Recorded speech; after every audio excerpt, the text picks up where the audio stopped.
Welcome to the Dodgers Prospects Podcast. I'm Casey Porter. I'm so glad you decided to tune in, joined as I am each and every week by Tim Rogers of Dodgers 2080. So, Tim, we're not talking about relief pitching this week. We're going to go ahead and talk about a pretty fun topic, and that's going to be the position battles that some of the rookies are going to fight for this year, huh? Yeah, and of course, about an hour ago, we find out the Dodgers have signed outfielder David Peralta. He's a left fielder. He doesn't play anywhere else. He's a left fielder, which of course puts a little wrinkle probably in maybe what we thought we might be talking about tonight. Yeah, and that would be James Outman, of course. Yeah. And then maybe a Drew Avens or a Andy Pages or even maybe a Ryan Ward or that type of person. So that does definitely put a wrinkle in that. But let's go ahead and start with the infield. And I know there's a lot of, there's going to be some exciting action as far as, some options that the Dodgers can turn to. There's going to be plenty of options there. But it looks like at this point, at least to start with, the way that the club is going to, give first dibs is Muncy at third, Lux at short, Vargas at second, Freeman at first base. Ship it. Let's go. I'll take it. Yeah. I think for each of us, having Vargas in that spot, second or third, I kind of don't care. They're going to do what they figure best for him. I think it's kind of a bummer, of course, for Michael Busch to hear some of that type of stuff, but he's going to hopefully factor in. He's hopefully work his way into the lineup somehow by just making his bat irresistible. Mm-hmm. Hopefully, Vargas keeps the promises that we're all seeing in him. And it sounds like he's been working out at second base a lot, mm-hmm. and they like what he sees. I saw some highlights that he looked pretty good and pretty natural. It was kind of nice. I mean, I think there's a really huge misconception that Miggy is slow, and he's not. He's one of the fastest guys on the team. I read that recently. And he looked really agile. I saw some, the Dodgers have been doing those highlights of, hey, and they're putting a lot of pressure, to be honest, on the rookies, but showing Miggy around second base, I thought he looked pretty slick mm-hmm. compared to what I was expecting. Mm-hmm. Well, one thing about Vargas, of course, he didn't play a whole lot of second base until last year. It's been mainly third base and then more first base, actually, than second base. Yeah. But the thing about it is it's a little bit deceptive because he played at the second base position a lot more last year, mm-hmm. but he was listed as a third baseman, but he was in a shift. I have lots of video of him actually fielding the ball, and he was listed, 5-3 to first, but he was actually in a shift playing at second base. So second base is not a position that he's unfamiliar with. I got to see him quite a bit at Tulsa play second base, and then most of the time I saw him play second base last year with Oklahoma City was, again, when he was in a shift. So there wasn't really a dire need to actually just put him at second base. Plus, you also had Michael Busch and Jacob Amaya. Because you had the shift working, you can put Michael Busch in that shallow right center field, that rover position. Miguel Vargas basically would play second base. Then you had Jacob Amaya at shortstop. And another thing about that, we've talked about this, and you hit on this quite a bit, 3 or 4 shows ago, is that Miggy has grown into his body. There may have been a time where he's a little bit more slow-footed, in his past, but that's not now. He has grown into his body and turned into a very good athlete. Right. I mean, when I met him, in 2019, he was kind of a gangly mm-hmm. guy, like a young giraffe almost. Mm-hmm. And now, like you said, he's growing into his body, and he looks smooth out there. And I think he's obviously worked on his athleticism too. Mm-hmm. I mean, that's guys. Smiles a lot, and people think he's probably not. The guy is dead serious about wanting this. So I'm very excited for him, and it sounds like he's getting first shot. I mean, we can see still, to bring up the battles, we do have Michael Busch mm-hmm. there, Chris Taylor, is obviously a factor there, and Miguel Rojas, he's also a factor. And I think you need to harken back again a few more shows. I hope Gavin Lux is not a factor at second base. Since we're going with him, let's go with him at shortstop and leave him there. Yeah, and if Lux did go ahead and take the shortstop position by the reins, that sets the Dodgers for years to come. And that's the plus side of and I love the way that the organization did this. They were able to turn this thing over to Lux at shortstop, probably Miguel Vargas at second base, but do it with insurance because you have Miguel Rojas, who's played every position on the infield. So let's say that Miguel Vargas isn't playing very well at second base, right? Okay, but he's hitting well as far as he's not playing defense real well. Well, then you just flop Muncy and Vargas. Let's say that Vargas and or Muncy aren't playing well defensively, or both aren't playing well defensively. Then you plug Miguel Rojas into one, and you put the other at one of the other spots. So let's say that Right. Max Muncy's not. Let's say Max Muncy goes in a slump, right? Okay. Well, you can either put Miguel Rojas at third base and Miguel Vargas at second, or you can just put Miguel Vargas back at third and put Miguel Rojas at second. Let's say that Gavin Lux doesn't handle the shortstop spot, right? Okay, well, then Gavin Lux can slide back over to second base. Then Miguel Rojas can be your everyday shortstop at that point. So what the Dodgers did is they said, hey, we're going to have at least somewhat of a youth movement, right? But then we're going to go get a guy that, in case the youth movement doesn't work out exactly the way that we hope it does, we have a guy that can give us insurance behind that we can plug in case it doesn't work out. Would you agree with that? I totally agree with that. And of course, there's Chris Taylor still in this factor too. So what the Dodgers have now is the versatility that they had a couple years ago when Kike Hernandez was also there. Kike was a very good shortstop, and play anywhere. Really, he was probably his best position was second base. But Miguel Rojas is a Gold Glove level shortstop. I mean, I looked at his numbers after they signed him, and I was super impressed. And well, we saw what he did in 2014 when he saved Kershaw's no-hitter over at third. He can play anywhere. Chris Taylor can play anywhere. I love that versatility. It makes things go a lot cleaner, especially if they could. There's nothing wrong with starting the game with a certain lineup for 7 innings or so, and then going, well, we need to, we got a 1-run lead or whatever. Let's bring in the better defense, and I'm all over that.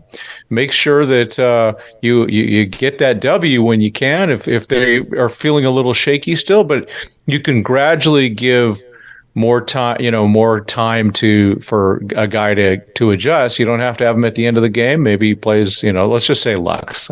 Sorry, Gavin, I'm going to use you as an example. Let's get up to a little rocky start defensively, but he's hitting, and the Dodgers are still winning a lot of games. You say, well, let's keep him a shortstop, but maybe we, put Rojas it short at the end of the game. Maybe Lux rides the pine or whatever for their last part, depending on where he is in the lineup. So it just the optionality that was missing because Alberto just didn't hit last year, and his best position was probably second base and pitching. Right. Yeah. But now we've got a guy that can and two guys that can play major league level shortstop and second base. Chris Taylor, of course, can play major league level in the outfield also. So that and Rojas with third. I really like what I see, and of course you mentioned just a few minutes ago the versatility of both Muncy and Vargas. I don't think Vargas. I don't know. I doubt that moving positions would bother his brain one bit. Yeah, he's up there. He can separate that. He's up there to hit. And Muncy has been, he's been able to go and play just about anywhere. He played a decent third base last year. The Dodgers seemed to really like him over there, so that's great. So I think he can handle that position. It's just really, I think Vargas might have some rough patches. That's okay. It's a different level. This is it's a long season. You give these guys that runway we've talked about over and over. Yeah, no doubt. And I think they're going to be rewarded. And again, there is that Michael Busch factor. If Michael's down there at OKC, where I believe that I just got a feeling that's where he's going to start, especially after this Peralta move. I think he'll start there, but if he hits his way in, maybe they go, well, Vargas might be struggling at second. Let's put him back in left field, or put Busch out there. I mean, I talked briefly to him last week, and he just wanted to play. He's open to the outfield. I wish we just didn't get a chance to ask more questions. We were kind of talking him off to the side before we thought he was going to be interviewed, but he wasn't. That was my big question, was talk about the outfield. But he's up for it, and the hitting. I have not watched Michael Busch up close like I've watched Vargas. I don't know if position switches would bother him. That's you probably know that a little bit better.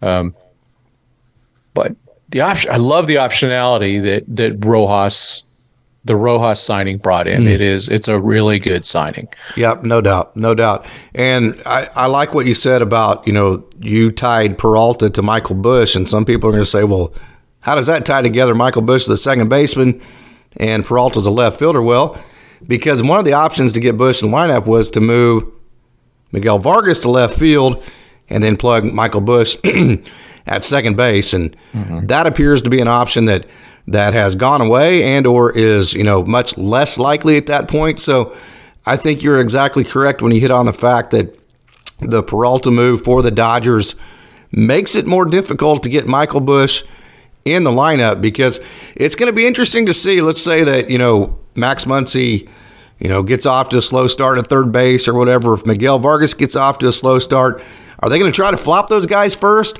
or are they going to move Miguel Rojas into one of those spots first? That'll be interesting to see which one's the first go-to there. And then it'll also be interesting to see if, let's say that the center field position, let's hope that, it's producing, but let's say that they're kind of moving around pieces in the outfield and nobody's really taking the bull by the horns. And so let's say that the option was, again, at that point, to put Vargas in left, Busch at second base, give it some runway, and see if that would work. And like I said, now you have Chris Taylor, you have Trace Thompson, James Outman, David Peralta, Jason Hayward, Bradley Zimmer, and then a guy like Drew Avens before I think you would get to a Michael Busch. Because the thing about Busch is he has already hit so well at the minor league level.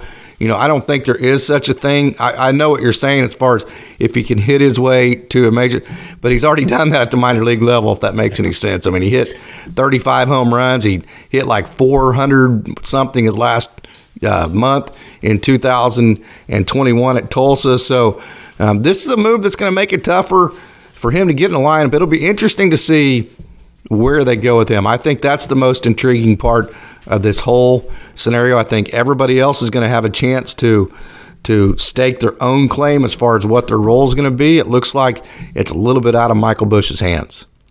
Yeah, competition is going to be hot. It just seems that with some of the moves the Dodgers have made just doesn't give me confidence that the Dodgers believe in Michael Busch yet, which that's just my speculation. I have no inside information on that. I think I don't like that. I think that because both you and I heavily believe in him, and if we started this off season, we wouldn't have made some of the moves probably because probably would have kept Mike Busch at second or something like that. Yeah, but. The competition is going to be great. There's nothing wrong with competition. I think this makes the team deeper, which is 2021 the team wasn't very deep. 2022 they were a little bit deeper, but again Alberto really didn't hit like we hoped. So I think that with what they have now, if you go, okay, with all those infielders, and you mentioned Trey, you just go, hey, outfield's kind of crowded now too. Yeah, very crowded. Then Peralta is a left fielder, so I'm guessing they're going to platoon him, and let's just say it's Taylor, and Taylor will play other spots too, of course. Taylor's going to get full-time at bats somehow, and then if you put Outman in center, hopefully, and he platoons with Trace Thompson or something. I'm guessing. I don't want to platoon Outman. I'm just being a realist here. Mm-hmm. You're just trying to figure out a way to get all of them at bats. Yeah. The one thing that kind of bothered me is, one of the guys I trust the most, and I still do, Juan Toribio, in his article, said he thinks Outman starts the season in AAA. And there is no more Dodger insider than that guy. So I'm a little nervous about that. I trust Juan a lot. Let's hope. I'm hoping he's wrong. He's not wrong very often. But maybe the Dodgers do have some plans. Bradley Zimmer was brought up in his article, and of course Jason Hayward. I could definitely see, the Dodgers getting a little scared about the youth movement and keeping Hayward. Because even right now, with the way things line up, I kind of see it's a battle between Hayward and Outman and Zimmer for that last spot. Possibly. No, I don't go that way. I would start Outman. I think he's earned it. Right. But again, the competition. I don't think James is afraid of it. That's for sure. No, and I think everything you said right there is absolutely spot on. I will counter one thing that you said there. I don't think the moves are I don't think it's showing that they aren't quite as sold on Michael Busch or James Outman. I just don't think the Dodgers front office I don't think they like the idea of a youth movement. I think they like the older veteran guys to come in and compete and see which one, they brought in, they've done it, of course, obviously Trace Thompson was that guy. Chris Taylor was that guy. Muncy was that guy. They've done it with several pitchers. So I don't think it's an indictment necessarily against Michael Busch at all. Okay? Yeah, I hope not. I don't think it's an indictment against James Outman at all. Right. I just think this front office likes going and getting veterans like that have a major league track record that can come in and compete. And, they play the odds, Tim. If you go get 4 or 5 of these guys, if you get a Zimmer, if you get a Hayward, you get a Peralta, you get a Trace Thompson, if you get 4 of them, you only need how many of them to actually hit, right? One, right. maybe 2 of them. Yeah. And I think that's the way that the Dodgers front office looks at this. It's more just, it's not necessarily per person. It's just more they would rather go veteran than they would rookie. Yeah, no, and I do agree with that. It's going to be up to Busch and Outman to just battle and make it really hard for them to send them back down. Of course, as the Dodgers, they love their optionality, and the optionality includes being able to send guys down to the minors to keep someone up that they don't want to get rid of. I mean, hey, how cool would it be if Jason Hayward all of a sudden found his swing? Yeah. I think the odds are low. Which is totally plausible. Yeah, the odds are low, but why not? So if they could strike it, or Bradley Zimmer, the guy is talented. It's just as we know, as seen, Major League Baseball is really a hard game. Baseball itself is a hard game, and Major League Baseball is it's such a tough place to hit. So it's great that they have those things. I just hope that our guys can battle for those spots and at least just get the opportunity. I think if they're given the opportunity, they will put up a really good fight. And even Peralta is also on the WBC roster for Venezuela.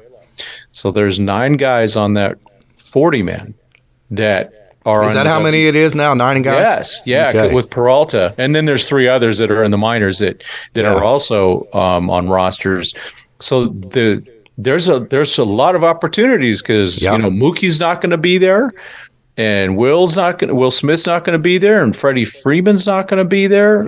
Urias, Kirsch. There's all of a sudden it's like, wait, there's talk about opportunities. These guys can have 2 to 3 weeks of spring training of games if the U.S. keeps battling into the finals, which I hope so. I was at the 2017 WBC to watch that. That was wonderful. That was such a great.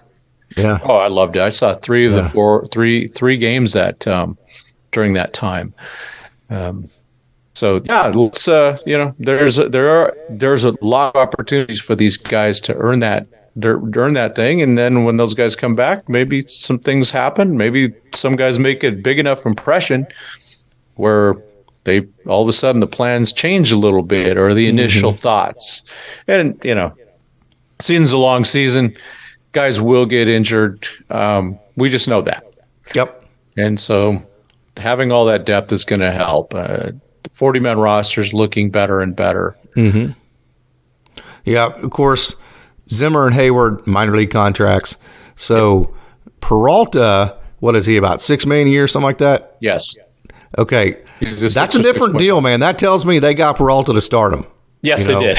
Exactly. They got Zimmer and Hayward to say, hey, you're some depth in the organization, veteran depth, and if we can strike gold with you and like you said, recapture your magic, then hey, we're in the money. Okay, but the Peralta deal was a totally separate situation. They went and got Peralta to be the starting left fielder. I mean, you would just have to think that. And at the very least, as you mentioned earlier, at least a platoon guy, right? At the very least, if not your absolute everyday outfielder. And so, again, unless Peralta just comes in and hits, what would you say that Peralta would have to? We're going to assume that he's going to be the everyday left fielder starting out with. I mean, how much of a runway do you give him? What would his batting average have to be before you moved a Miguel Vargas to left field and Michael Busch to second? It would have to be at least June or July, wouldn't it? I would think so, yeah. And it would have to be really bad. Yeah. Go ahead. No, you go ahead. So if you're Michael Busch, kind of what you said earlier, and what you were saying was right in the fact that you just got to hit your way into this lineup. But it looks to me like you got to hit your way through about July till you even get the first real sniff at everyday playing time. Because again, we're talking about Peralta, who you just brought over for $6 million, and you can't just take Miguel Vargas and put him at second base and say, okay, we got 3 weeks. Let's see what you do, kid. I mean, that's not runway enough to allow a kid to get comfortable, to allow a young prospect to show you what he could actually do and be capable of. You would have to assume that the Dodgers are going to allow Gavin Lux and Miguel Vargas and these guys, at least till, there's an old saying in baseball, hey, talk to me in June, whenever you're hot in April or whatever. So you'd have to think it's probably going to be June, mid-June sometime. Vargas at least have that runway. Peralta have that runway. Lux at shortstop. You would assume that would probably be the length of the runway. Would I be off there? No, you're not off at all. I would hope it's longer, but and it could be shorter, to be honest, if they're terrible. I mean, if it's just if the team starts out like 2018, where they were terrible at the beginning of the season, and there's players that were terrible. Let's just hope that they can just be good enough to keep that runway going. That means they don't have to hit 300 for that runway to through June or July, but they got to at least be doing something and being productive and not being a big negative. Yeah. So I'm just hopeful for that.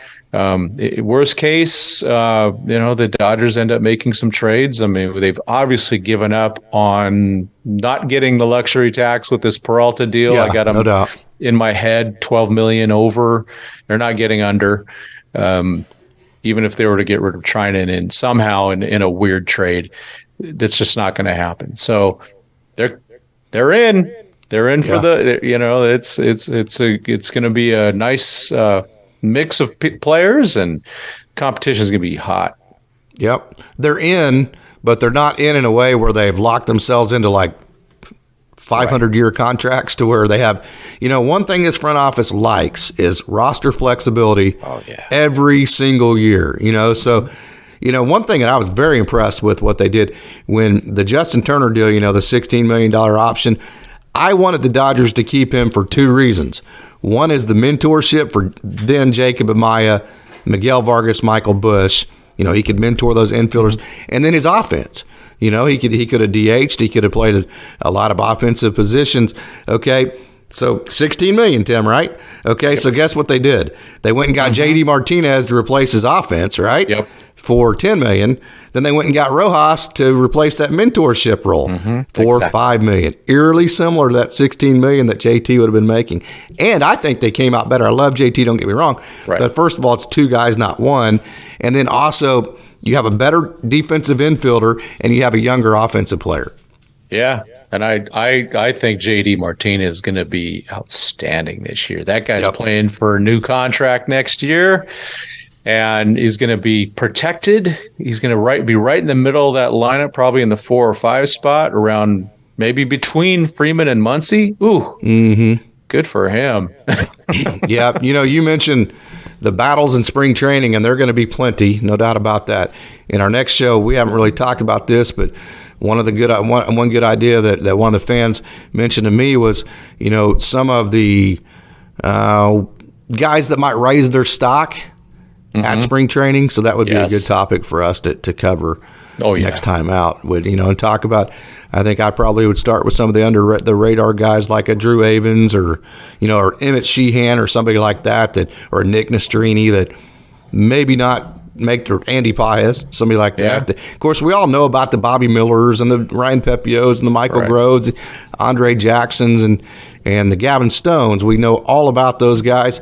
So, kind of who are some of the guys maybe you haven't heard of that could go to the spring training and really raise their stock, So and with 9 guys doing WBC, it's just going to be there. Now, they're not all on the American roster, but so some will come trickling back as they get eliminated. But the core U.S. guys, I think there's 4 guys on Team USA. I think that team has a really good shot at going a long way. Hey, were you surprised at AAA Oklahoma City brought back Chavez, and then you had Daniel Nava at the High A Great Lakes, then you had Henny got brought back for AA Tulsa, the mayor of Drillville, Scott Hennessy, and then obviously Shoemaker, Matt Rancho. Any surprises there? No. Well, maybe Nava a little bit. But that was his first year at Rancho, and now he's move up. So what did they do? Wait, if he replaced Austin Chubb, where's he at? I have not had any communications with him, or I don't know what his next move would be. But I didn't put that together until right now. Like, wait a minute. I mean, good for Nava, but they like to do some shuffling. The Okoye is heading out, I think, also to Great Lakes. Okoye Dixon, former Dodger. So he's coming out there. He's a good guy. I like that guy a lot. Good dude. Yeah, and then what's it? The pitch coach. Darren Olinger? Yes, thank you. Yeah. I mean, he's going to go out to Great Lakes, so they're moving some. Maybe even let's have some continuity with some guys. So that's probably I wouldn't be surprised if that didn't happen. But it's always fun to see some names that like, oh, okay, we've got this guy now, and I can't even remember off the top of my head all this stuff. I need to write an article about it. Oh, you probably already got one out there already, but I need to write something too, because it also, just by writing an article, helps you remember stuff a bit better. No doubt. Yeah. No doubt. So good to see. Do you think Outman, we're kind of circling around and jumping around. Do you think Outman's the everyday center fielder to start? Yes. Good. At least as a platoon. I'm a little nervous, but with the Peralta thing, I think it's going to come down to if Hayward or Zimmer produces and everyone else is healthy. I think Outman could be on the outs briefly, but I just think you got to go with his defense, and I think that offensive potential. He's a dynamic player. He's fun to watch, man. I hope he makes it. He's a potential 2020 guy, and on the right year, a 30-30 guy.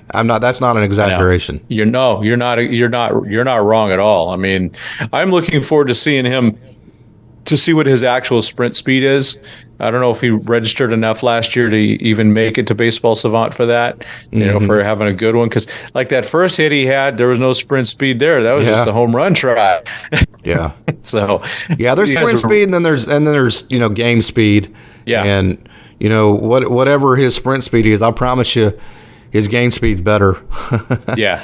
No, and you can see it. It's just easy to see it. Those numbers always, I just love the numbers. And speaking of numbers, real quick, so Peralta, his sprint speed 55th percentile. So he's never been special there.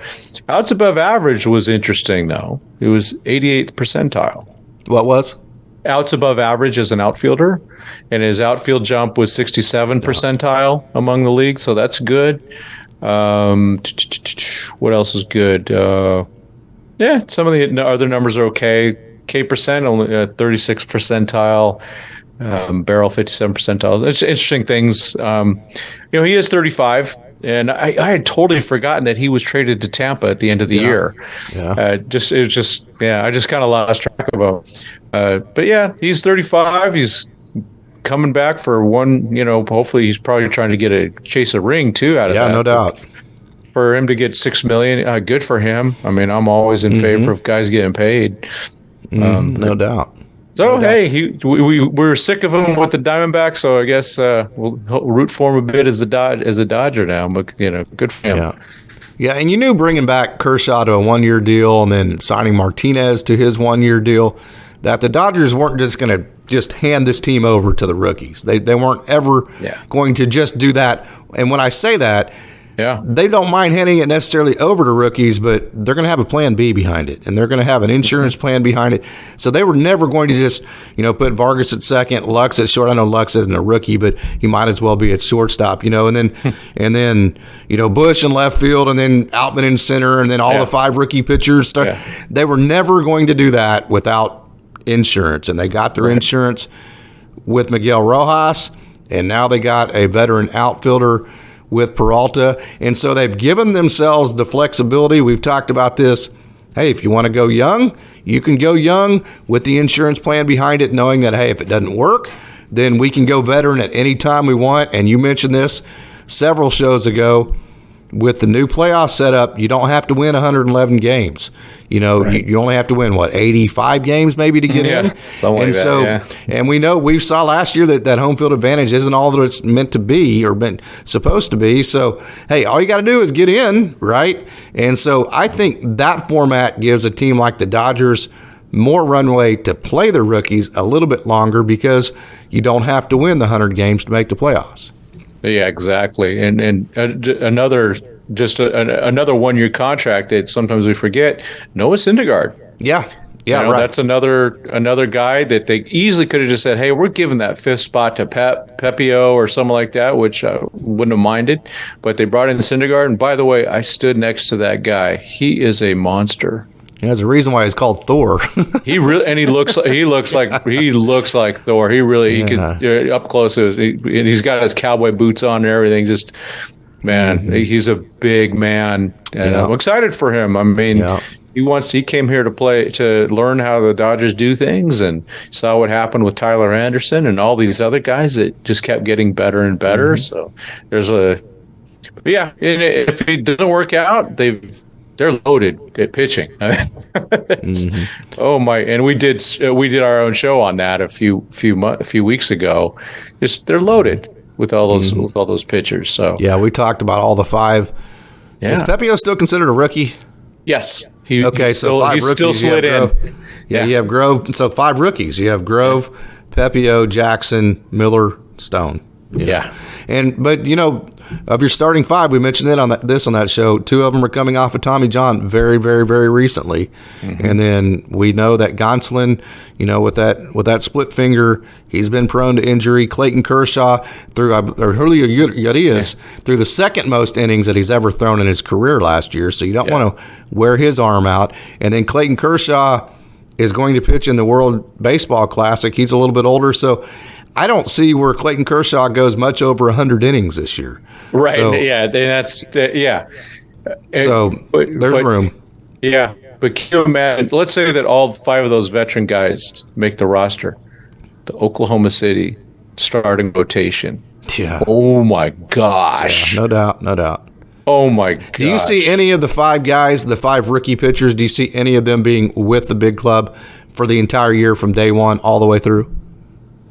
Do you see any possibility of that happening for any one of the 5? No, and it'd be tough, wouldn't it? It's that because of the quote optionality. Yeah, right. So, and they did it last year with both Pepio and Grove. Goodness, Sent them on those on those trips, and I talked to Grove a little bit about that. Mm-hmm. And, they're just, it's like, hey, I just got to do what I got to do. They both talked to Mitchell White, during that time, and what he went through. So I could see that. Even though I could see. If anyone actually were to make it, I think it might be Andre Jackson. Yeah, and that's because I think they would immediately make him the versatile Ross Stripling type guy. Start, relieve, whatever. Maybe even close a little bit. Because I could see him being that pitcher. If there's an opening, but. It'd be tough from start to finish. It's going to be really hard, just when you got options. So yeah. And that's not, neither one of us mean that to be negative towards any one of those 5 pitchers, just adding up math, man. It's just, there's so much talent that it just would, with the 5 starters in there. Hey, we've got about 3 minutes left, Tim. So this has been a great show talking about some of the position battles. How does Miguel Vargas fit in? How does Michael Busch fit in?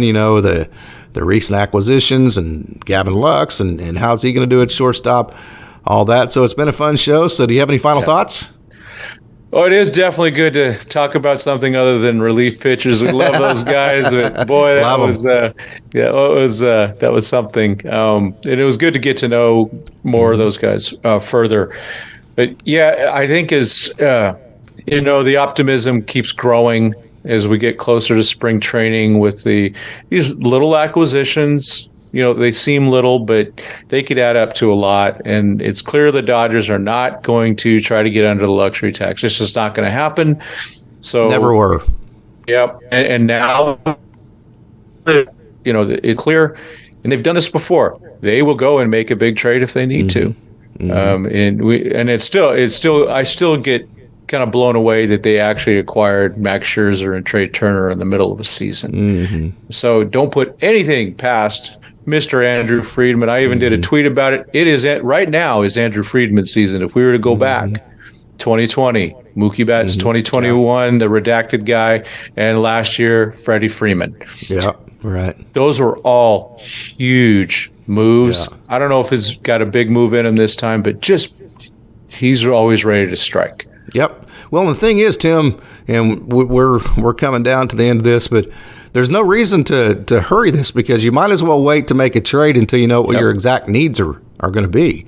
So let the runway play out, and then after everybody's had their runway, again, with the expanded playoffs, you have the ability to do this.